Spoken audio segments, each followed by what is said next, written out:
ya pasó mi son que solamente tiene la danza, tiene la audiencia. Por eso hablemos y ardamos que a danza, hablamos y el santo patrón, santo Dios,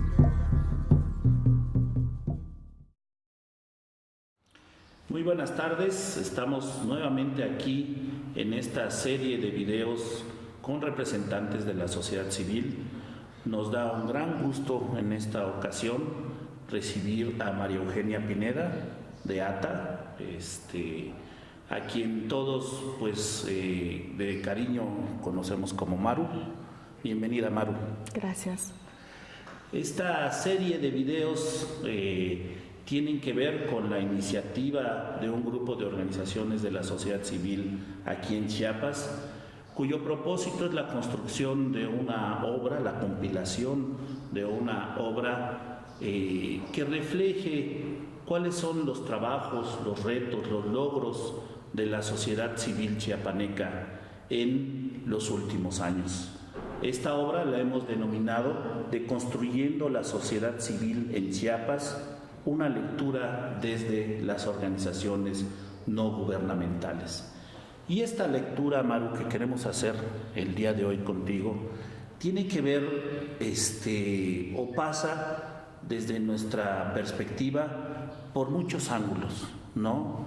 Desde el ámbito estrictamente personal, de cuál ha sido tu historia de vida, cuáles han sido, digamos, esas enseñanzas que a lo largo de la vida de todos y cada uno nos marcan como el destino y el derrotero de lo que finalmente hacemos como práctica. Pero también queremos compartir contigo, que nos compartas cuáles han sido tus principales actividades, ¿no? Como promotora social, como persona comprometida, ¿no? con las causas sociales. Y enmarcado en estos aspectos, queremos que nos comentes un poco qué hace tu organización a la que perteneces actualmente. Esta organización que se denomina Aid to Artisans y que vamos a nombrar a lo largo de esta entrevista como ATA. ¿Te parece? Sí, claro que sí. Vamos a empezar entonces, pues como se empieza, Maru, desde el principio. Nos gustaría que nos platicaras un poco dónde naciste, ¿no?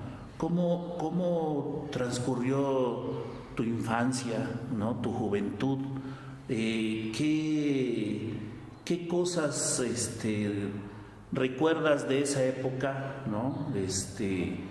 Que representaron un aprendizaje significativo para ti, ¿no? Que de alguna manera te inclinaron por este trabajo de la actividad social, ¿no? del compromiso social.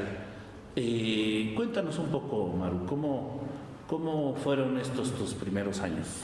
Bueno, buenas tardes y gracias por la invitación. Pues mira, yo nací en la Ciudad de México, pero mis padres son del Istmo de Tehuantepec, de una comunidad que se llama San Pedro Tapanatepec, Oaxaca, que de alguna forma conserva las tradiciones del Istmo y en particular de Juchitán. Mis abuelos eran de Juchitán y se fueron a vivir a este pueblo. Entonces, desde muy chica, todas mis vacaciones y particularmente en las ferias del pueblo, pues las pasábamos ahí. Y mis padres también desde muy jóvenes fueron los patronos de la primera vela que se celebró en la Ciudad de México del pueblo, la vela San Pedro Tapanatepec. Y de alguna otra forma esa convivencia hace justo eso, que hagas trabajo comunitario en función de colaborar cuando hay bodas, cuando hay velorios, cuando cualquier persona cercana de la comunidad tiene algún suceso en su vida, la comunidad tiene la costumbre hasta la fecha de contribuir para ayudar en alguna medida, ya sea celebración o sea por algún otro motivo, ¿no? Entonces yo creo que estas son situaciones que te marcan de alguna medida de la posibilidad de participar con tus semejantes y saber también que tus semejantes te van a ayudar, ¿no? O sea, eso es algo que el vivir esa vida comunitaria y saber que eres parte de, te forma y te marca, ¿no? Y eso como mi primera la primera etapa y la primera vez que tuve en contacto con acciones de este tipo, porque finalmente es parte de la sociedad civil que se suma para hacer algo en concreto, ¿no? Y bueno, pasado el tiempo, estudié también en el Colegio de Ciencias y Humanidades en el Plantel Oriente de la Ciudad de México y pues como tú sabes, en aquel entonces era mucho análisis social y político, la posibilidad de contribuir con la sociedad, de participar en movimientos sociales, de la posibilidad de que tú ves que eres un ciudadano que puedes incidir en la toma de decisiones, ¿no? Y eso de alguna u otra forma te marca, pero yo me había propuesto, siendo claros, me había propuesto el participar en una ONG, para ser sincera, seguí mi vida en la Ciudad de México y la vida misma me llevó aquí a Chiapas. En 1987 llegué la primera vez a trabajar aquí a Chiapas y pues ves un contexto completamente diferente al que estás acostumbrado, ¿no? A pesar de que finalmente yo sí conviví mucho en el pueblo de mi mamá, pero no lo veía aquí con tanta crudeza. O sea, finalmente en el 87 sí observabas que todavía existían las famosas atajadoras. Me tocó ver a la semana que yo llegué a Chiapas cómo le arrebataban sus mercancías a las indígenas. Me tocó ver cómo no se podían subir a la banqueta. Me tocó ver cómo eran castigadas por caminar en el centro. O sea, cosas que pareciera que son del siglo pasado, aquí en Chiapas pasaban hace apenas 30 años más o menos, ¿no? Entonces eso de alguna u otra forma me hizo poner un ojo en Chiapas, pero también del lado muy romántico en función de querer vivir aquí. Por circunstancias de la vida yo tuve que regresar y finalmente después del 94 se me presenta a mi esposo y a mí la oportunidad de regresar a Chiapas. Y después de un año de vivir en Chiapas, entré a trabajar a una ONG que se llama Centro de Investigación y Acción de la Mujer Latinoamericana, CIAM, que hacía mucho trabajo de género y con mujeres. Entonces, esa es mi primera toma de conciencia, digámoslo así, de lo que significa la participación en una ONG, ¿no? Y particularmente lo que significa la lucha de las mujeres. Y en aquel entonces quien coordinaba el proyecto, pues sí, mucho trabajo en aquel entonces hacia la ley revolucionaria de las mujeres, hacia el movimiento de mujeres en Chiapas, y eso para mí fue de manera consciente lo que marcó, creo yo, la posibilidad de contribuir a la sociedad, ¿no? En concreto. Yo sé que ahora entiendo que cada trabajo que tú haces, por llamarle de alguna forma, cada colaboración, contribuimos desde la trinchera que sea, contribuimos en este México, en esta sociedad, pero muy abiertamente eso fue lo que marcó más mi participación en la sociedad civil, ¿no? Y este ambiente tan importante, tan significativo, del peso que tiene la cultura zapoteca, ¿no? En esa zona del Istmo de Tehuantepec. ¿Cómo lo viviste? ¿Cómo lo recreas, ¿no? en tu actividad actual? Me gusta mucho esto que nos compartes, ¿no? Está como vivir una comunalidad, ¿no? Una especie de patrimonio común compartido que es la vida, ¿no? Cuéntanos, ¿qué es esto de la vela? Porque yo no lo sé muy bien. Cuéntanos, ¿de qué se trata?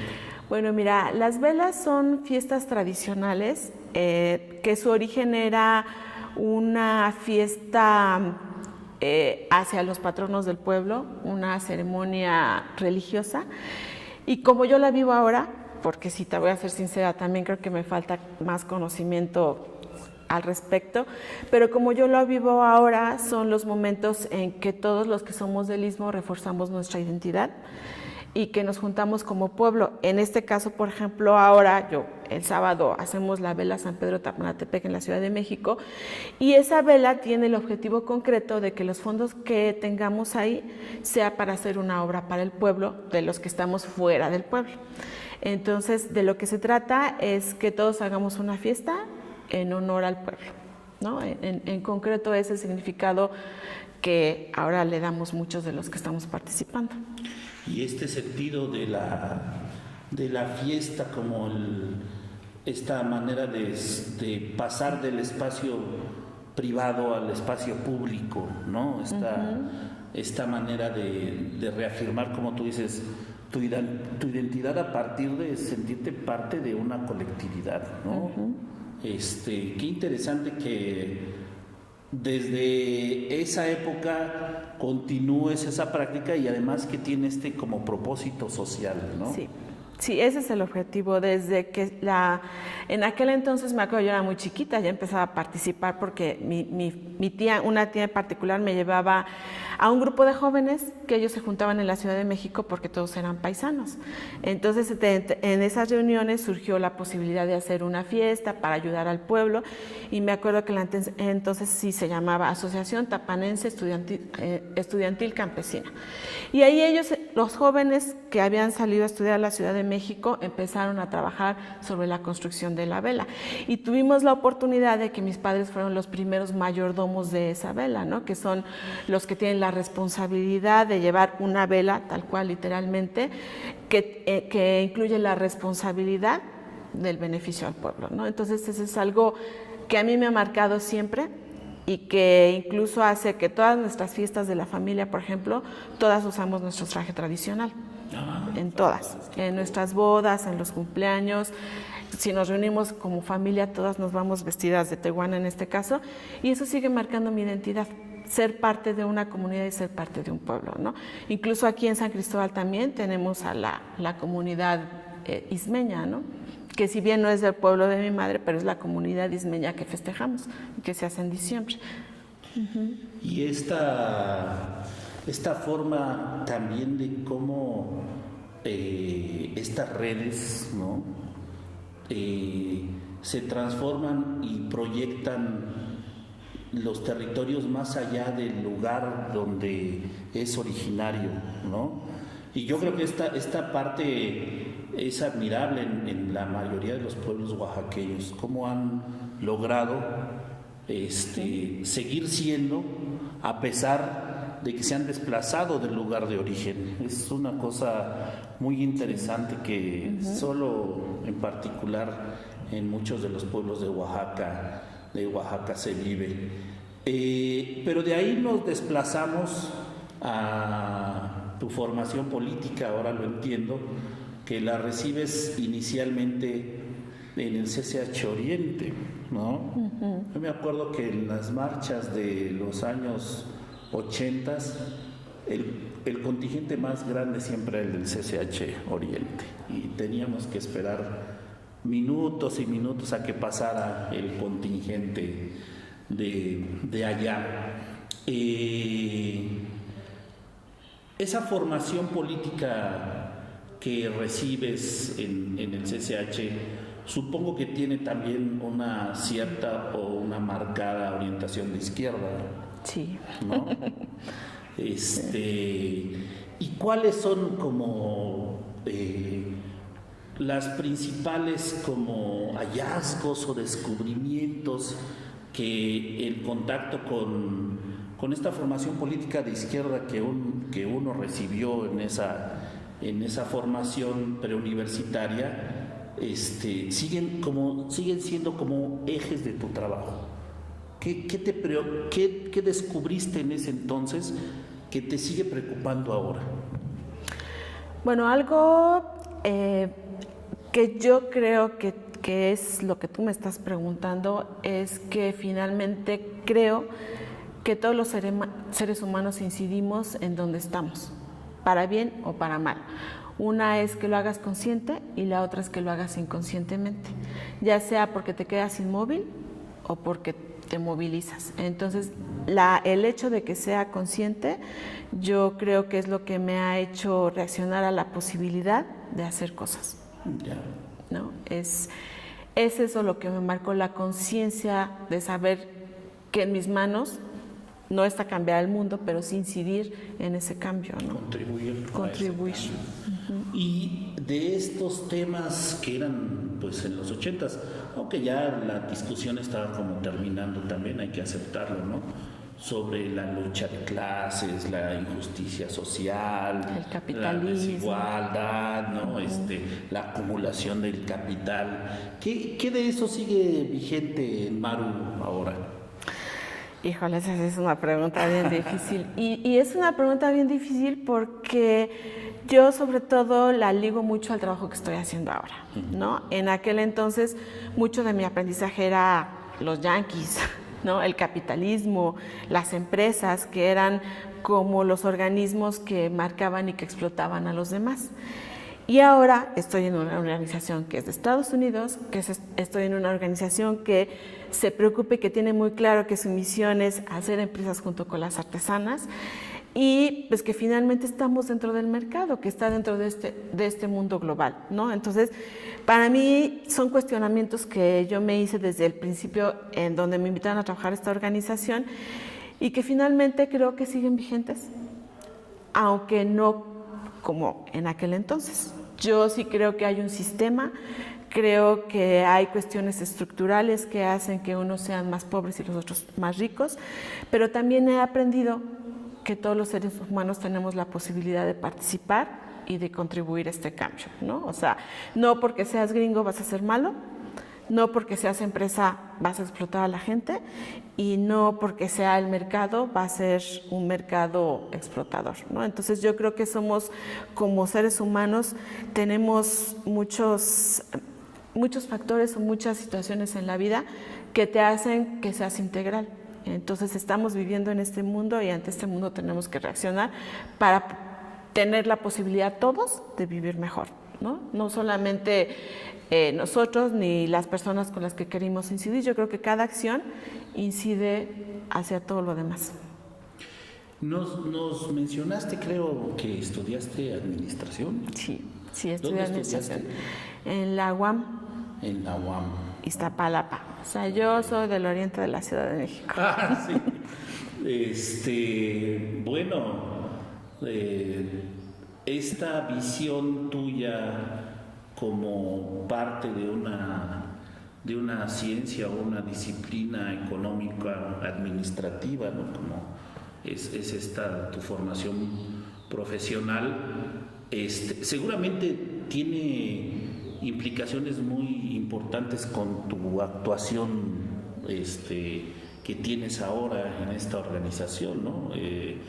Aparentemente pareciera que el mundo de las ONGs es de los sociólogos o de los antropólogos, ¿no? Pero a mí me parece que es muy interesante que tú como administradora nos cuentes un poco cómo puedes vincular esa formación que has tenido con tu trabajo actual. ¿Cómo la vinculas? Es curioso que me lo preguntes porque todo el mundo cree que yo soy antropóloga. Sí, ya me han hecho varias preguntas en concreto si soy antropóloga o socióloga, ¿no?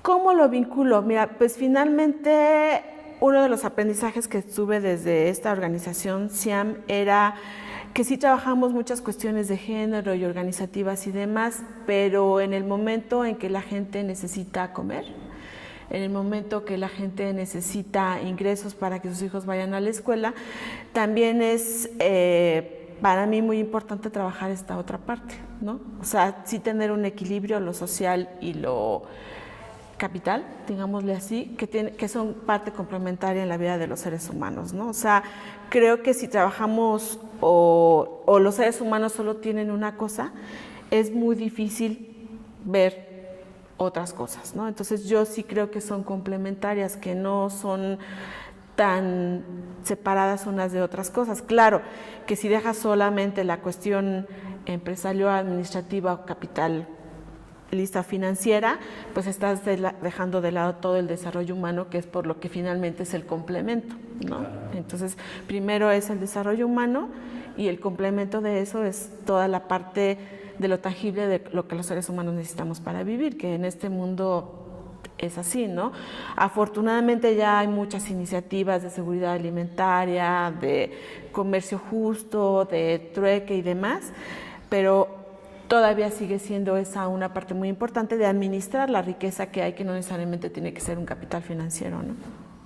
En ese contexto, sabemos, bueno, que Aid to Artisans pues se dedica precisamente a apoyar a las artesanas, principalmente mujeres, ¿verdad? Sí, principalmente mujeres. Ok. Y en este contexto me gustaría, porque creo que es muy atinado preguntárselo a quien se dedica a estas labores, ¿cómo valoras tú, ¿no?, desde el punto de vista, o cómo se valora también en el entorno en el que trabajas, a la producción artesanal? Hay como distintas interpretaciones y distintas valoraciones en torno a esto. La artesanía es un arte, ¿no? Es una expresión popular, es un arte menor. ¿Cómo lo ves tú? ¿Cómo lo ve tu organización? Y de ahí quiero después derivar a que platiquemos un poco en torno a este tema del mercado, ¿no? Pero me gustaría primero que nos contaras cuál es tu posicionamiento al respecto de esto que eufemísticamente se llama artesanías, ¿no? Porque parece que no hay otra manera mejor de definirlo, o que la cultura hegemónica, la de los grandes pintores, lo de los grandes escultores, ha dado esta denominación a esta producción cultural que es la producción artesanal. Bueno, mira, te voy a platicar un poco del contexto de ATAP.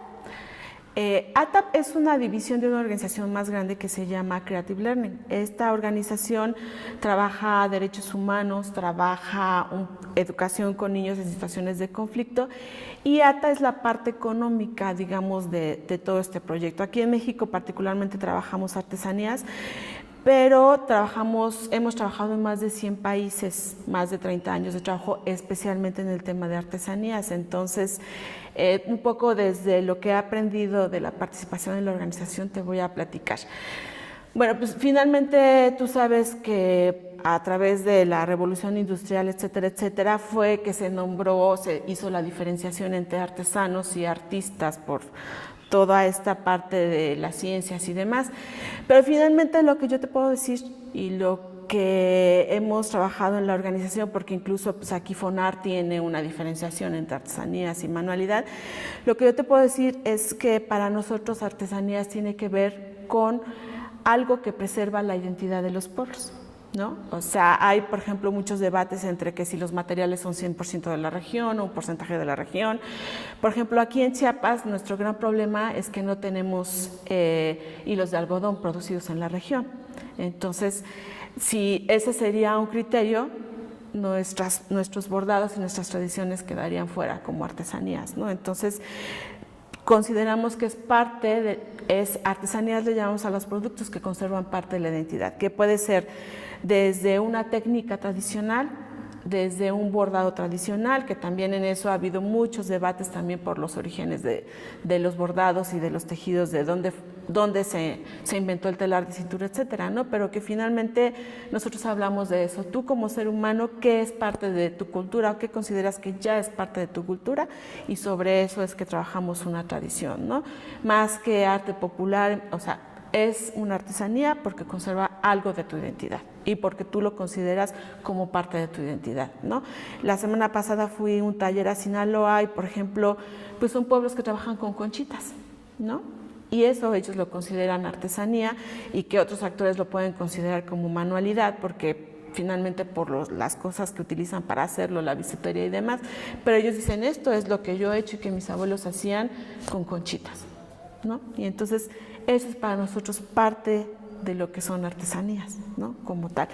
Ahora, hay una cosa que tiene que ver mucho con el comercio justo, y yo lo que les digo es que en artesanías no hay comercio justo, todavía no llegamos a la posibilidad, o al menos nosotros en ATA, de pagar el arte, porque finalmente cada persona pone parte de su arte, de su corazón, de todo lo que implica ese conocimiento ancestral y tradicional en una pieza, por más chiquita que sea, ¿no? Entonces esa parte no la pagamos, o sea, es muy difícil valorarla y finalmente también retribuirla, ¿no? Entonces sí creemos que ahora, y es algo de lo que nosotros pensamos hacer, el debate, el análisis sobre qué es comercio justo en artesanías, ¿no? Participamos alguna vez en un análisis de ese tipo, pero pues los que las comercializan tienen sus propios criterios de lo que debe ser justo. Las artesanas y los artesanos tienen sus propios criterios.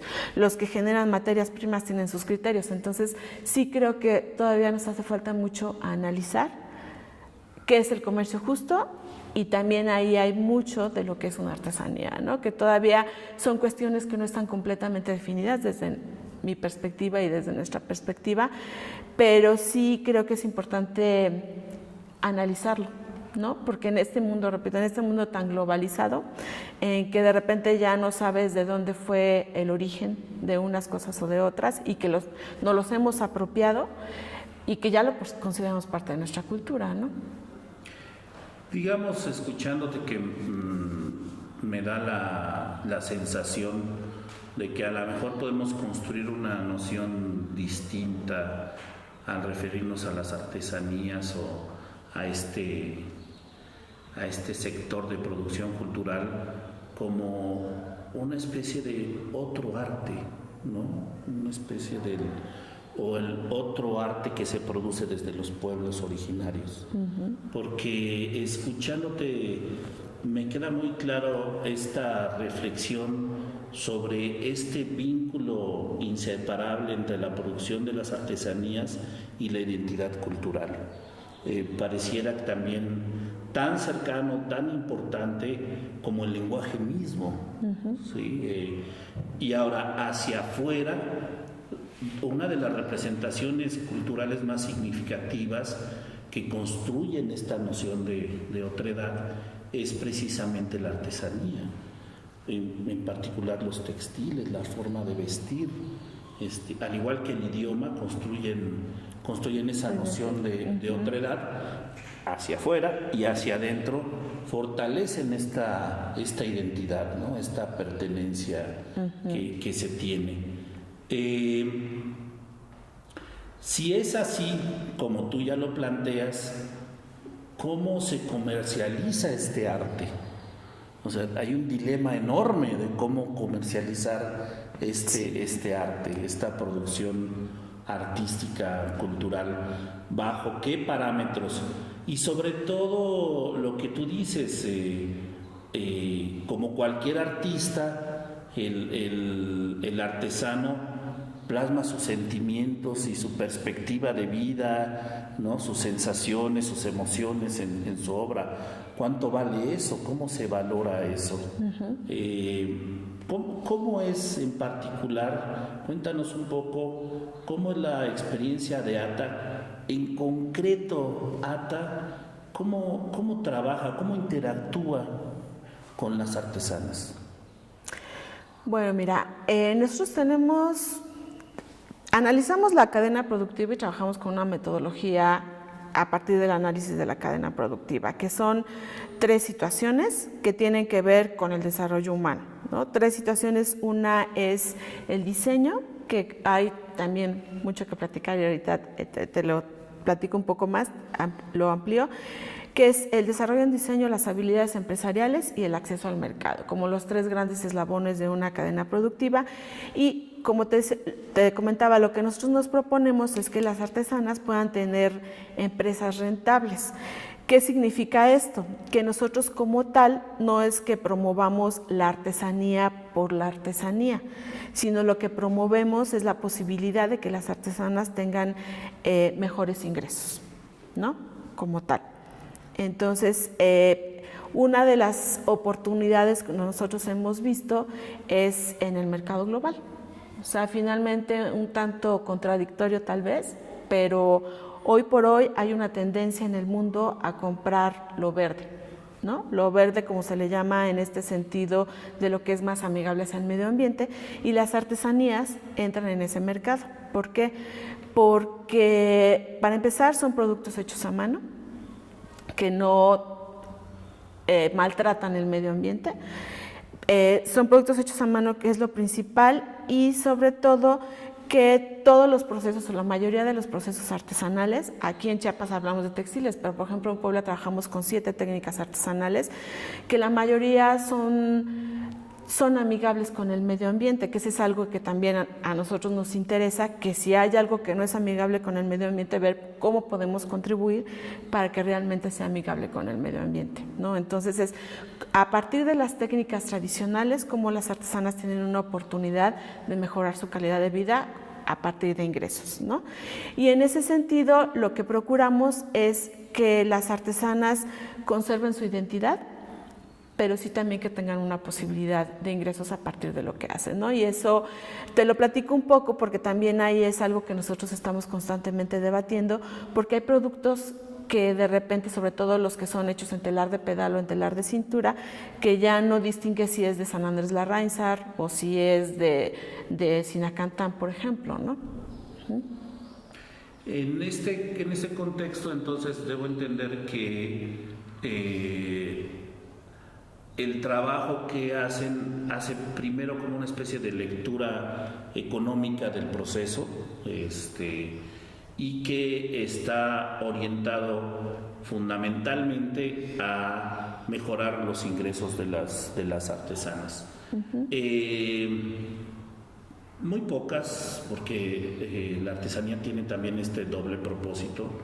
Se produce artesanía para el autoconsumo, pero también la mayoría de las veces la artesanía se produce para dirigirla al mercado. Digamos, citando a Harvey, el problema no es tanto cómo los productos generados en una colectividad llegan al mercado y compiten en el mercado. Tienen que convertir por las reglas del mercado, no pueden inventarse reglas propias. El asunto es cómo después de esa interacción con el mercado se devuelven los ingresos a la colectividad, a la comunalidad, bajo las reglas de la colectividad y la comunalidad. ¿Cómo trabajan ustedes esa parte? Me interesa mucho. ¿Hacen cooperativas, hacen grupos? ¿Cómo trabajan ustedes en este tema? Bueno, mira, yo creo que todos esos procesos, los procesos organizativos, son a largo plazo y no depende tanto de lo que ATA quiera, sino de cómo los grupos van ubicando qué es más conveniente para ellos. Es decir, si es una decisión de los grupos. En este caso en particular de Chiapas, nosotros y las artesanas veíamos en una reunión que eran muchos grupos que estaban ante una nueva situación fiscal, ante una situación ante el mercado, en este caso el nicho de mercado que nosotros tenemos, que la mayoría es en los Estados Unidos, la necesidad de tener un canal de comunicación, porque para los clientes era muy difícil comunicarse con 5 grupos cuando tenían pedidos o demás. Entonces, a partir de esa necesidad, ellas ven y empiezan a trabajar la necesidad de tener una organización o un grupo que les acuerpara tanto fiscal como organizativamente para poder vender sus productos, ¿no? Entonces, nosotros sí nos proponemos y tenemos muy claro que tienen que ser empresas formales, o sea, en este mundo, más en este contexto mexicano, una empresa formal lo que significa es estar dada de alta ante Hacienda, tener un acta protocolizada ante notario y demás, para que puedan comercializar sus productos con toda la libertad, ¿no?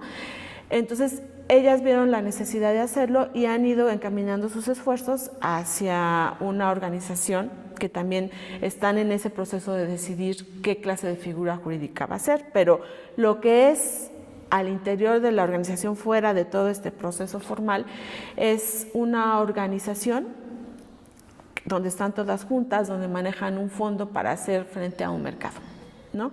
La segunda etapa, porque nosotros también vamos por etapas, la primera etapa que fue sentar las bases para una empresa, nuestra segunda etapa es trabajar con todas las personas, así como seres humanos, para facilitar las condiciones sociales para que esto permanezca en el tiempo. ¿Qué significa para nosotros las condiciones sociales? Las condiciones de género, para empezar, o sea, cómo la artesana llega a su casa y tiene la posibilidad de tener una familia o una comunidad que si al menos no la apoya, que no le sea adversa para hacer su trabajo artesanal y que ya se pueda desarrollar, ¿no? Entonces, este año, además de, por supuesto, toda la capacitación en finanzas y en toda esta parte que implica, vamos a tener 2 años de trabajo muy fuerte para trabajar con la comunidad, situaciones de género y liderazgo. Y en este entorno, como hablas de la producción amigable con el medio ambiente y del comercio justo, tocas 2 temas en los que yo he tenido algo de experiencia, claro, desde la producción agropecuaria y forestal. Me sorprende que digas que está dentro del mercado verde, la producción artesanal. Pero quisiera que nos platicaras un poco dos paradigmas o 2 retos que nosotros vimos muy valiosos para alentar estos procesos en el caso de la producción agropecuaria y forestal, y que no sé qué tan insignificativos sean para el caso de la producción artesanal. Tiene que ver con la certificación, ¿no?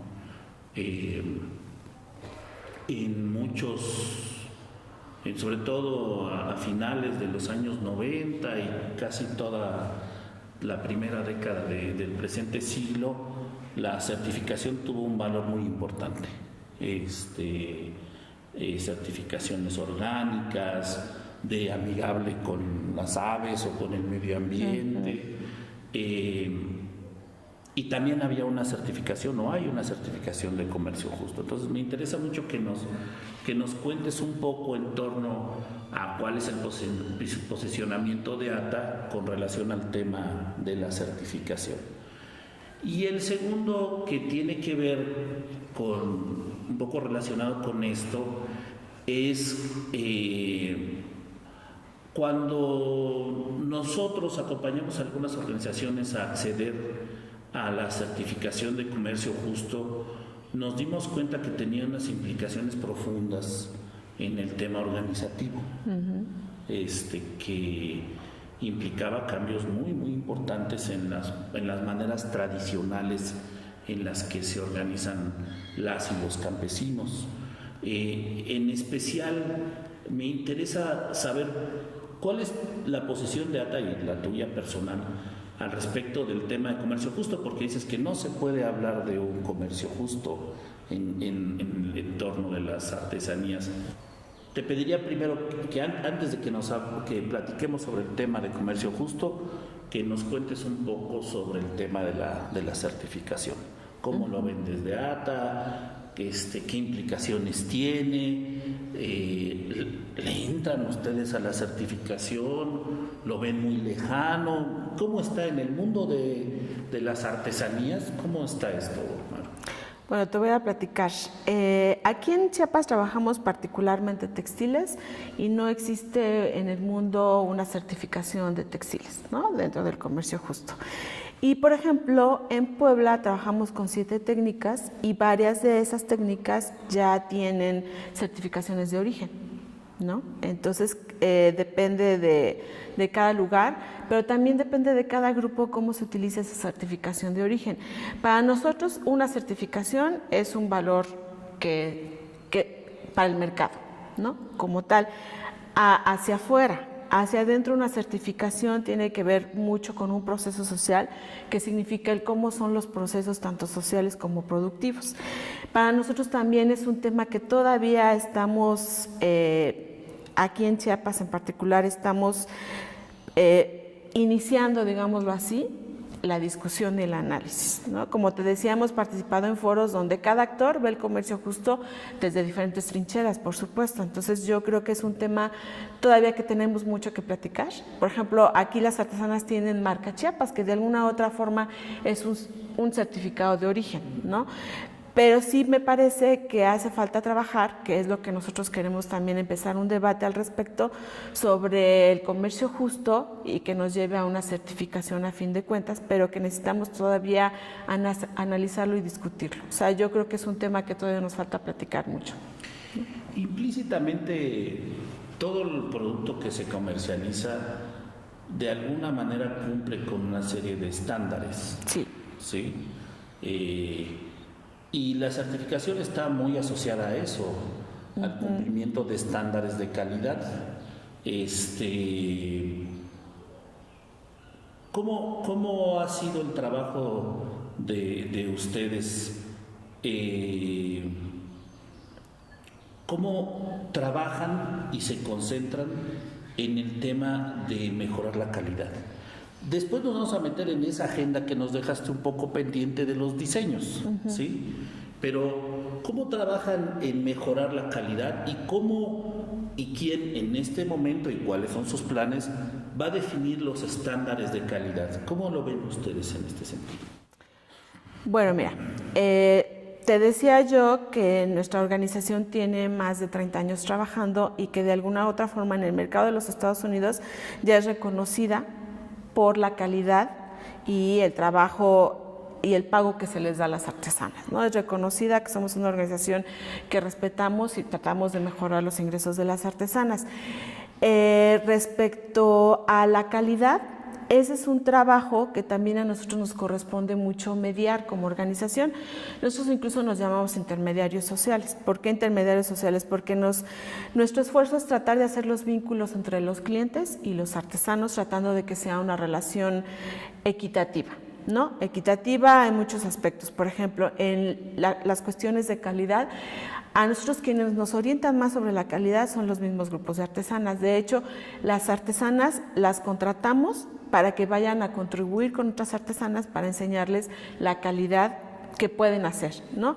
Ahora, nos toca mediar porque efectivamente hay otros actores en el mundo que te piden cosas que son imposibles de cumplir y nos toca mediar también para ver qué es rentable para la artesana o qué no es rentable para las artesanas, porque podrán ser cosas preciosas, pero que nadie jamás se las va a pagar. Entonces es un constante ir y venir de aprendizaje entre las artesanas, entre los clientes y sobre todo en las promotoras comunitarias, porque son ellas las que finalmente hacen sus negocios, ¿no? Le digo que somos intermediarios sociales porque de estas ventas ATA no toca ni un quinto, sino que es directamente ahora el cliente que le deposita a esta organización de artesanas o incluso las artesanas que tienen cuentas bancarias, el cliente le deposita directamente a ellas y es entre ellos que hacen los negocios, digámosle así, ¿no?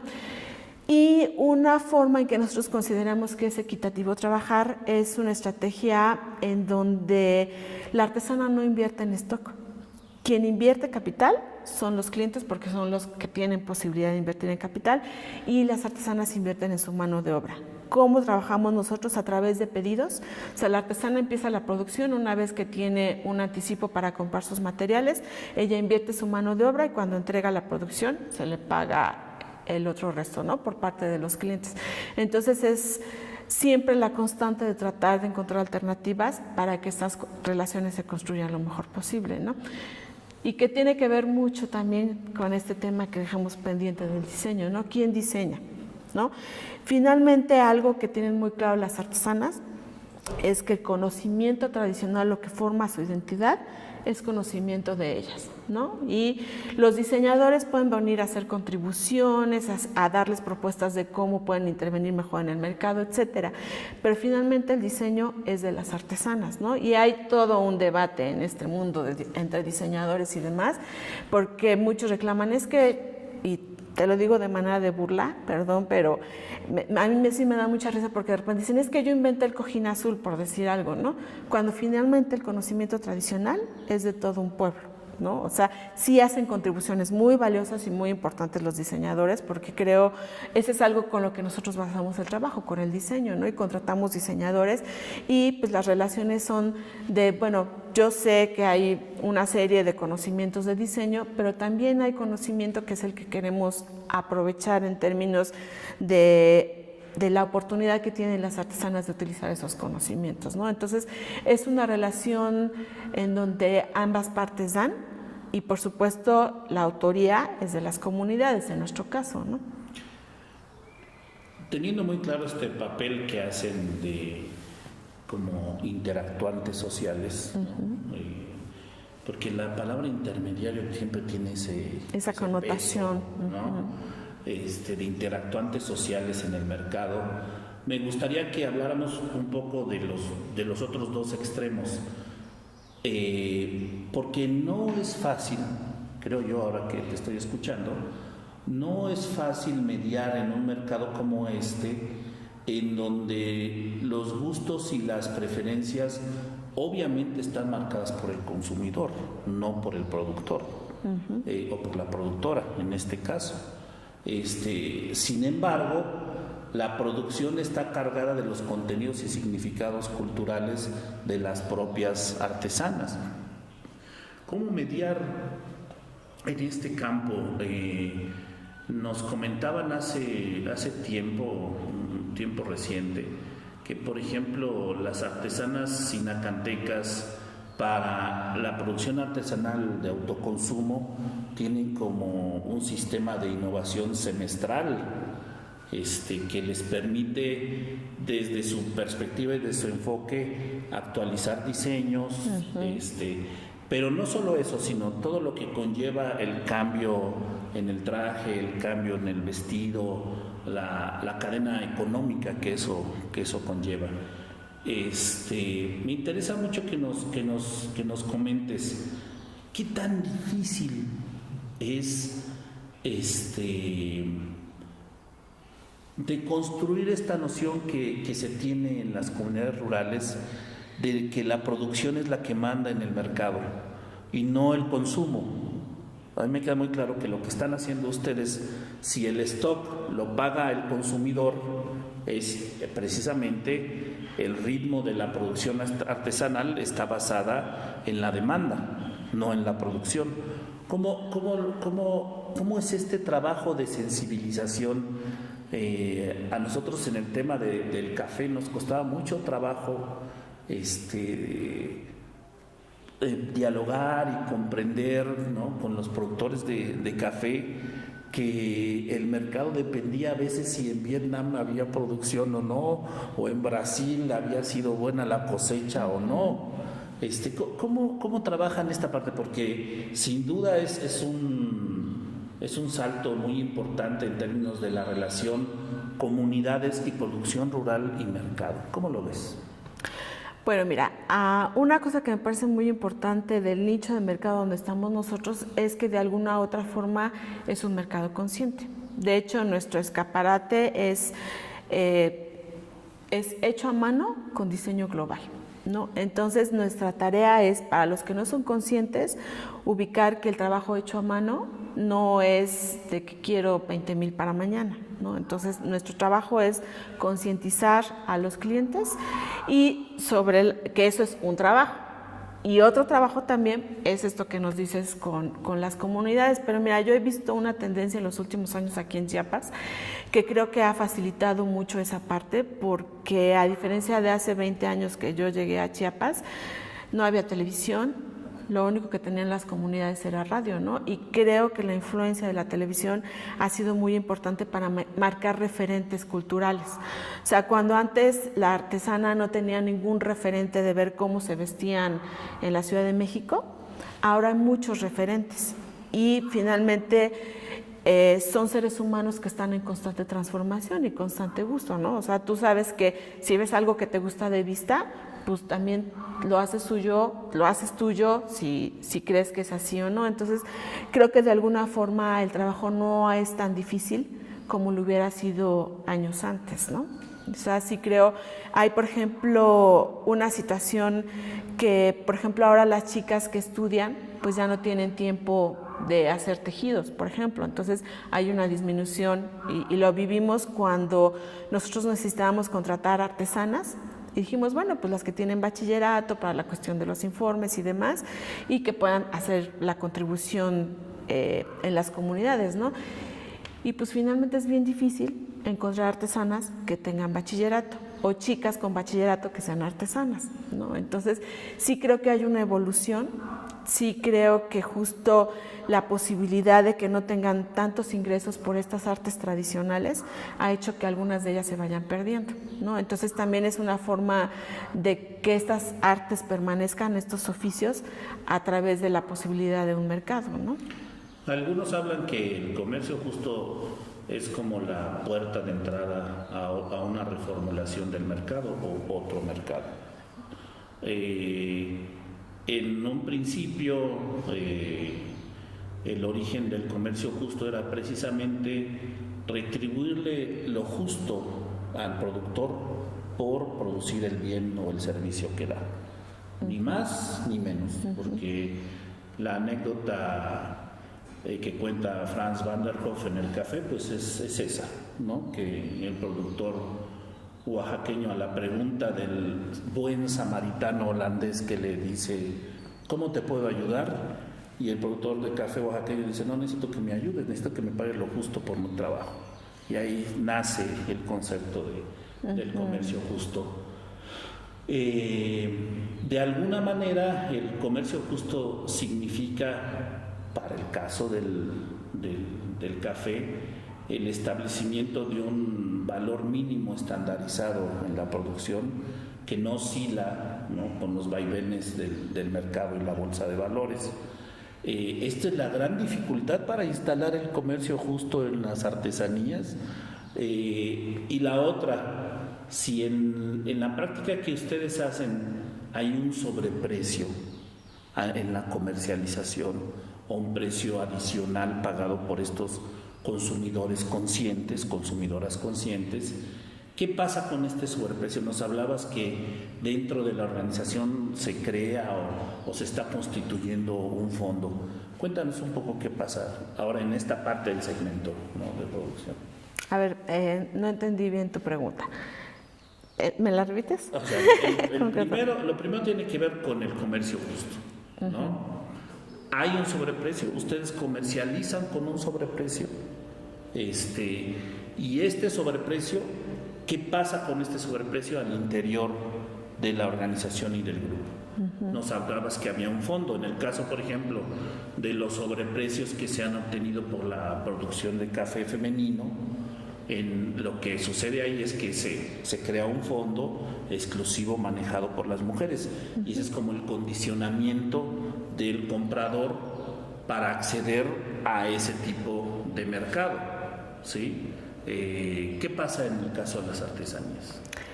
Mira, igual, sigo hablando del caso concreto de Chiapas. Sí hay un sobreprecio, no es el que quisiéramos, porque finalmente también en diferente medida, pero estamos en este mercado global.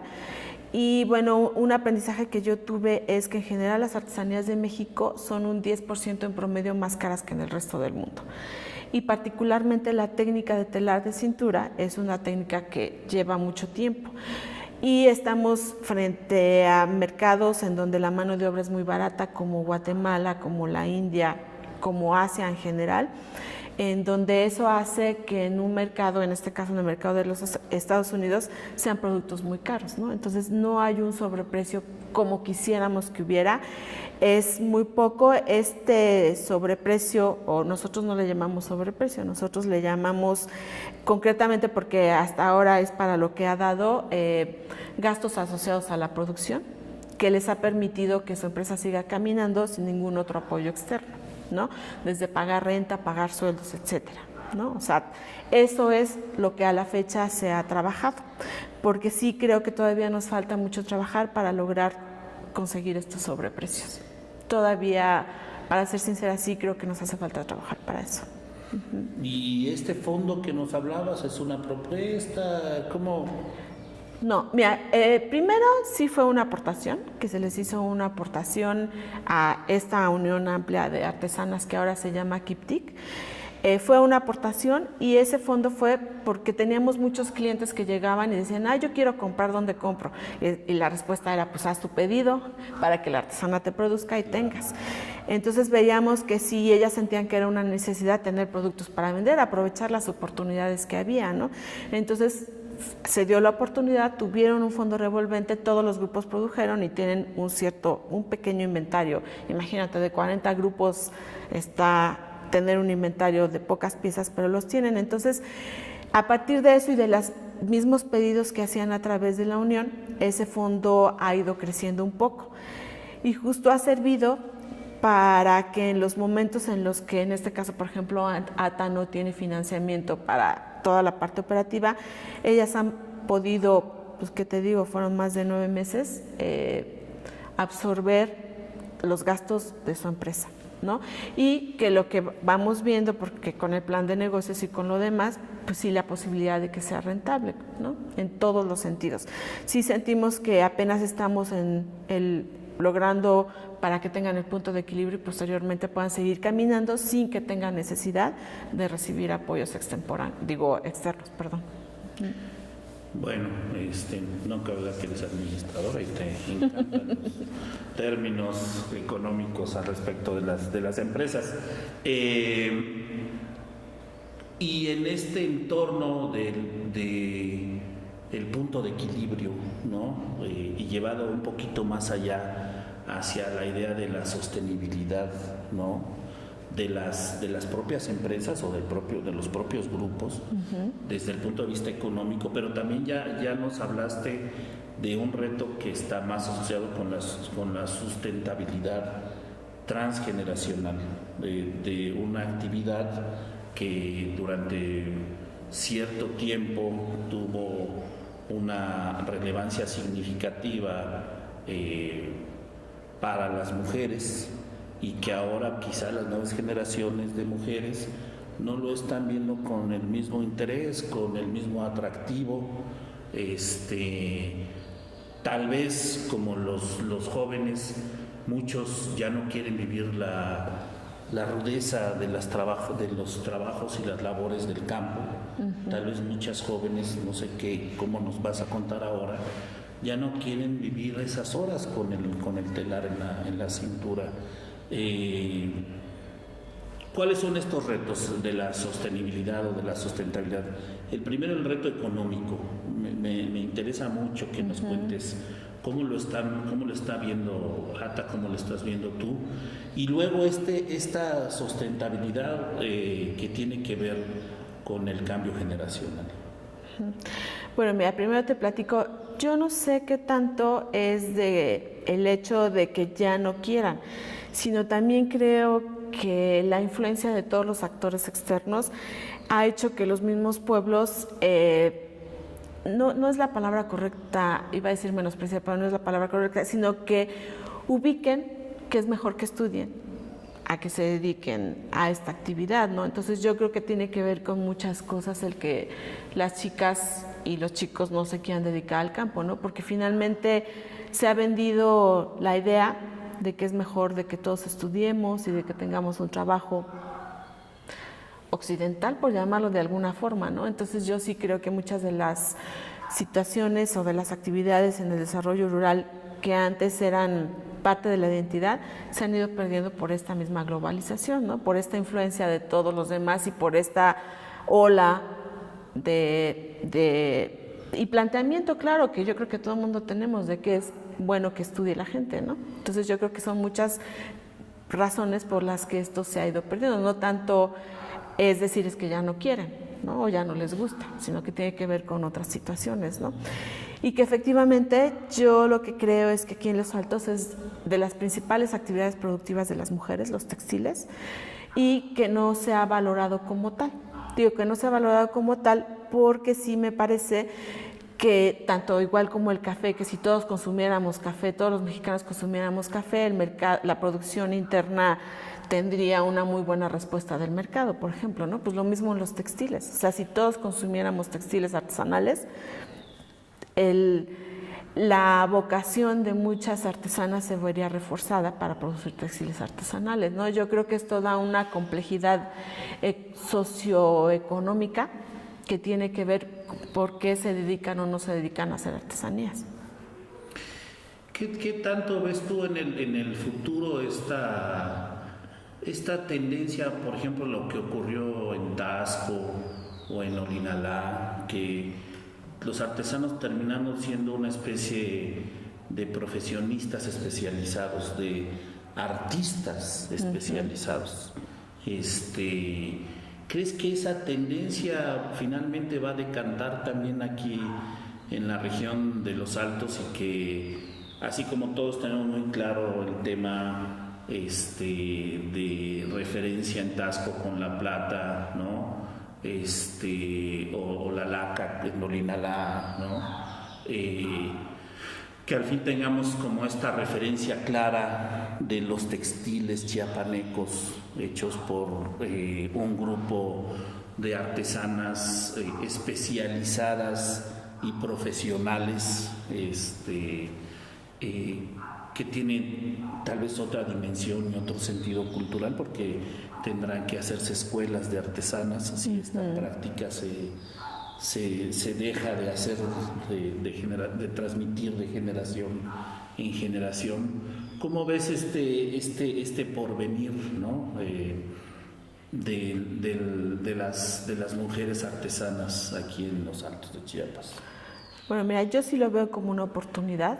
Yo sí creo que en los últimos años ha crecido la demanda de gente consciente en el mercado de los productos artesanales. Yo sí creo que también las artesanas van hacia allá. Creo también que muchas de ellas ya son todas unas profesionales. O sea, el hecho de que los clientes te den un anticipo y que tengan la confianza de que tú les vas a responder en tiempo y calidad, habla de una profesionalización ya del sector. Entonces sí creo que esa es una posibilidad lenta y a lo mejor no en grandes dimensiones, pero sí creo que es un hecho casi ya, ¿no? Eso por un lado.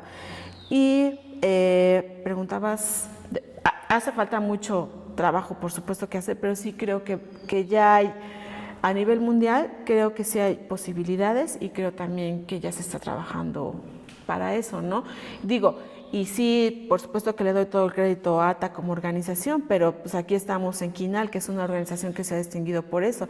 Y hay otros procesos también, otras organizaciones que han contribuido para que Chiapas ya sea un referente de textiles, al menos en México, ¿no? Y yo sí sé también que en otros lados. Pero sí creo que ahí hay una oportunidad. Y como te repito, la tendencia del mercado consciente también es un nicho de oportunidad. Muy bien, Mar, pues vamos a ir cerrando esta agradable entrevista que estamos teniendo contigo y interesantísima entrevista que tiene que ver con estos temas que vemos todos los días, que es la economía, que es la producción artesanal, que son estos derroteros que todos los días vemos y que poca gente realmente se anima a entrarle, a abordar. Quiero ahora llevarte hacia el futuro, en el sentido de cómo ves la tendencia, qué es lo que crees tú como prospectiva que va a suceder en varios campos. Pero primero quiero usar como referente precisamente con esta idea que nos compartiste al inicio de cómo ahora se actúa sin esta camisa de fuerza que tenían las dicotomías, ¿no? Este pensamiento que en los 80s y en los 70s fue tan grande, ¿no? Del estructuralismo, y ahora que podemos caminar en la vida un poco menos rígidos, ¿no?